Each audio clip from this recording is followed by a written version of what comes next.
Our city streets are designed to be dangerous. We see fast-moving speedways through the middle of our streets in Soma, people turning without looking. It's become a culture in San Francisco to drive dangerously. This is our city, the city of San Francisco. Voted one of the most walkable cities in the United States. Population 825,863, living in just 49 square miles. An average of 900,000 cars commute into and through the city on a daily basis. This is my friend Jakaya, a hairstylist of 11 years, aspiring photographer, enjoying life with what she can afford, loves and lives in the heart of San Francisco, walks to work every day. This is a story for drivers. This is a story for pedestrians. This is a story for people living paycheck to paycheck, trying to make it in the big city. And this is a story about how your life can change within the blink of an eye. For Jakaya, that day was September 26, 2013.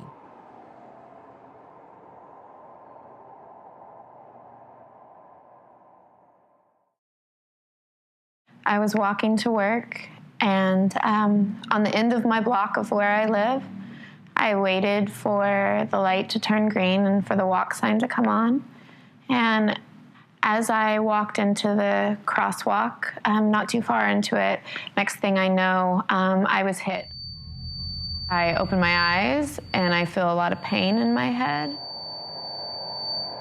I barely reached my hand up for what I could, and there was just blood coming out and covering my hand, and I could just hear her going, oh my God, it's all my fault. It was just really horrific. Like, I couldn't move my neck, I couldn't move anywhere else. I was in a lot of pain and on morphine and all these things, but still within that, I couldn't stop throwing up. Jakaya left the hospital with a permanent brain injury that caused a loss of smell and taste, short-term memory loss, extreme unexpected social anxiety, insomnia, and a loss of motor skills. To top it all off, she sought out legal representation but was told by several lawyers that they couldn't take the case because the defendant had little to no assets to sue for. This left Jakaya with mountains of paperwork to sort through in order to find a way to pay for an accident she didn't cause.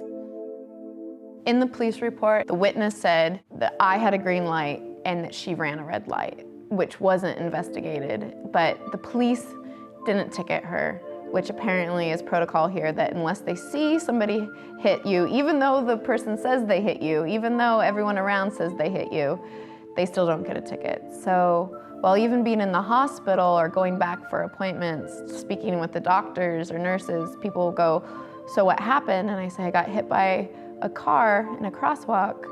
And they go, oh, that person's in a lot of trouble now, huh? And I go, actually, no, none.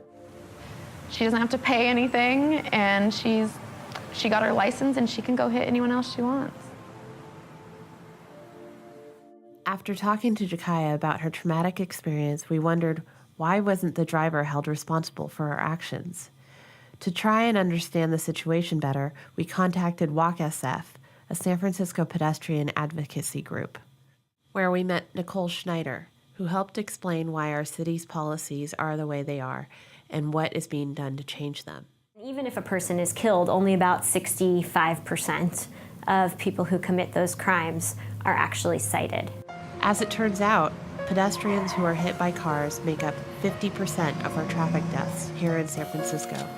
This is nearly 4 times the national average and the second highest rate in all cities outside of New York. We see these inequities because our streets are designed poorly and they're made for cars, not people. And we see it because we also don't prosecute and don't penalize people who hit and kill or hit and injure other people. In a lot of our streets, like the ones where Jakaya was hit, there are 2 one-way streets intersecting. And when you're on a one-way street, it creates this freeway-like feeling, like I can just go. There's no other kind of oncoming traffic to slow you down or to kind of think about, so you can speed. There's about 200% more or 250% more traffic crimes than there are violent crimes, shootings and stabbings in San Francisco. But we don't look at them as crimes. We look at them as accidents. And I think until we start changing that and really understanding that these are crimes, we're not going to see any change. So many questions ran through our heads as we tried to take in these staggering statistics. Questions like, so what is being done to change this? When will this all happen? And what can we do to help? We worked with the city to adopt what's called the pedestrian strategy. The strategy calls for a reduction in pedestrian crashes by 50% by 2021, and it lays out a series of ways to get there, from kind of city design and street design concepts to enforcement and working with SFPD and the DA's office. And Walk SF played a major role in getting that pedestrian strategy released, in coming up with the concept of the strategy, and sharing that data publicly and engaging the public in this process. But what about the people who are suffering from the damages of these kinds of accidents now?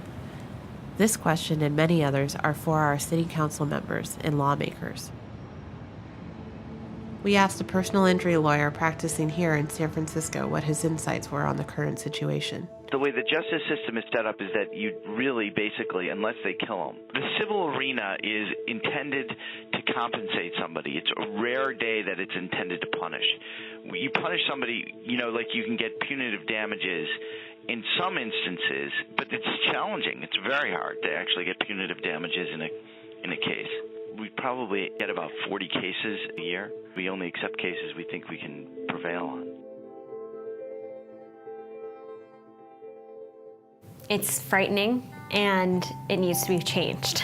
And like I said, this is something that we need to be vocal about, and we need to tell the police department, we're watching and we're waiting for you to set some policies up to make it fair for everybody on the road. Because right now, it's unfair, it's unjust, and pedestrians, everybody that walks, we all walk, we're all pedestrians at some point. We need to stand up and say, hey, I need to be protected. And whether that's at the city level or the state level or both, there needs to be change, and it needs to happen soon. It's been 4 months now since my friend's accident in September. She still struggles on a daily basis to recover from her injuries. She has finally made it back to work, but is now faced with the possibility of losing her apartment due to her lost wages and other financial costs that have accrued over the past 4 months. In one of the nation's most walkable cities, if a pedestrian is hit by a vehicle while having the right-of-way, there are typically no citations given or follow-up investigations conducted in order to hold the driver accountable for their actions. This forces the injured parties to rely on insurance companies to cover the damages. The minimum personal injury coverage will only make up for a fraction of the average cost of recovery. Lawyers are then sought out to help in recovering the bulk of the damages. However, in most cases where the driver has little to no assets, lawyers are hesitant to represent the injured party because there is no potential profit to be made, which leaves people in this situation to either pay for it out of pocket or rely on government agencies, which are funded by our tax dollars, to pay for the accident. A type of accident that has occurred over 800 times within the past year. This is what happened to Jakaya, and this could easily happen to any of us.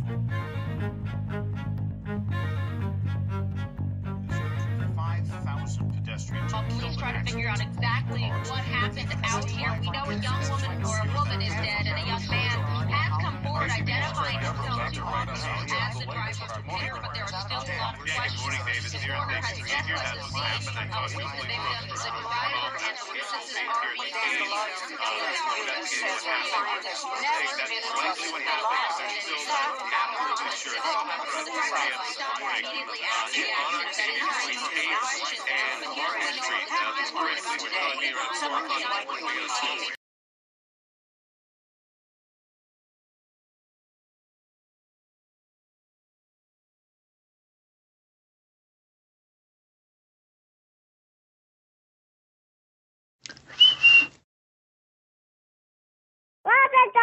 Get that tip.